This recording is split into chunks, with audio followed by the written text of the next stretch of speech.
Hello mga ka-cravings! Dahil nag-crave ako, magluluto ako ng creamy cheesy tokwa ala Nilo. Pwede natin itong gawing ulam at pwede rin natin itong gawing pulutan. Siyempre, ire-ready na natin ang ating mga gagamitin sa ating pagluluto. Hiwain lang natin ang ating tokwa into cubes. Maghiwa na rin tayo ng white onion, green and red chili, at meron tayong cheese at i-grated ko na ito. Oyster sauce, evaporated milk at ang ating seasoning granules. To start, syempre magpapainit tayo ng kawali at maglalagay ng mantika at kapag kumikibot-kibot na ang ating mantika, pwede na natin dito ilagay ang ating hiniwang tokwa.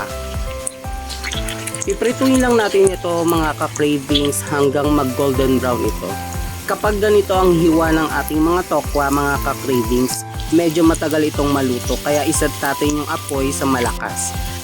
Kapag ganito na ang itsura ng ating tokwa, pwede na natin itong iset aside.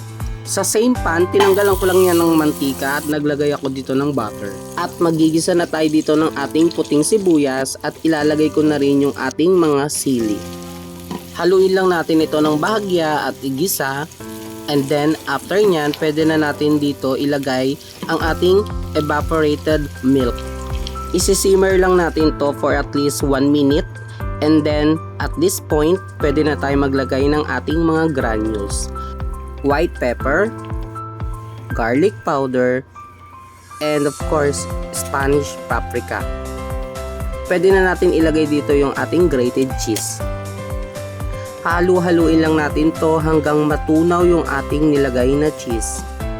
Ilalagay na natin ang ating oyster sauce, onting magic sarap, at syempre maglalagay ako dito ng konting sesame oil and liquid seasoning para sa ating kulay.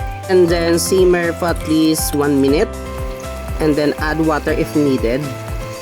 Pwede na natin ilagay ang ating mga piniritong tokwa. Hahaluin lang natin ito mga ka-cravings hanggang makoat lahat ng sauce yung ating mga tokwa.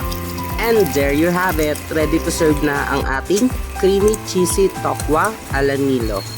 Pwede na natin itong i-plating. See you on my next video mga ka-cravings. Bye-bye! Please follow me on my Facebook account. Like and share. Thank you so much. Soon may shoutout tayo dyan.